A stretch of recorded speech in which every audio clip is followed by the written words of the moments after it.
দোষটা প্রকৃতির না,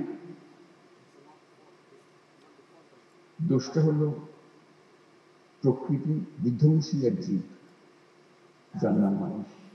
আজকের এই আয়োজন থেকে পরিবেশ মেলা, মাসব্যাপী জাতীয় বৃক্ষরোপণ অভিযান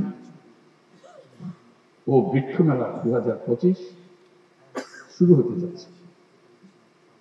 আমি আশা করি সকল জেলা ও উপজেলা পর্যায়ে বৃক্ষরোপণ ও বৃক্ষ মেলা চলবে এবং উৎসাহের সঙ্গে চলবে। এই বছর বিশ্ব পরিবেশ দিবসের প্রতিপাদ্য হল এন্ডিং প্লাস্টিক পলিউশন। আজকের পৃথিবী নানা রকমের সংকটে জড়িত। যুদ্ধ বিগ্রহ, প্রযুক্তির ব্যাপক প্রসার, অপব্যবহার আমাদের সামনে নানা রকমের চ্যালেঞ্জ সৃষ্টি করেছে। কিন্তু সেই চ্যালেঞ্জটা আমরা এখনো অনেকে উপলব্ধি করতে পারছি না, সেটা হলো প্রকৃতির বিধ্বংসী রূপ। এটা প্রকৃতির দোষ না, আমাদের দোষ।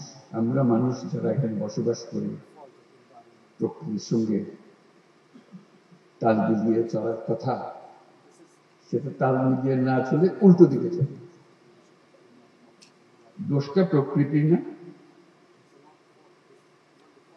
দোষটা হলো প্রকৃতি বিধ্বংসী এক জীব, যার নাম মানুষ।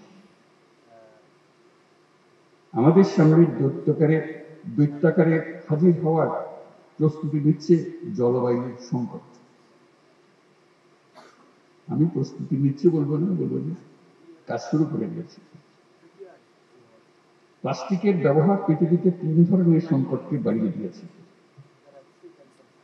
জলবায়ুগত সংকট, প্রকৃতিগত সংকট, জীববৈচিত্র্যের ক্ষতি। এটা শুধু প্লাস্টিকের জন্য, আর বহু জিনিস আছে। প্লাস্টিক এমন জিনিসে দাঁড়িয়ে গেছে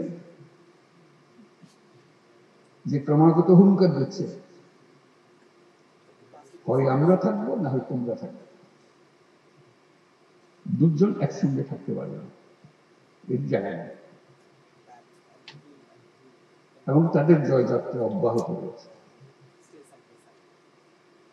তারা দাঁড়িয়ে দাঁড়িয়ে খেলতে করে হাসে আমাদের অসহায়ত্ব দেখে, আমাদের উদ্যোগের অভাব দেখে, যে আমরা সব জয় করে নিলাম, তোমরা কিছুই করতে পারতেছি। সেই অসহায় অবস্থা থেকে আজকে আমরা এই 2025 সালের এই দিবস উদযাপন করছি।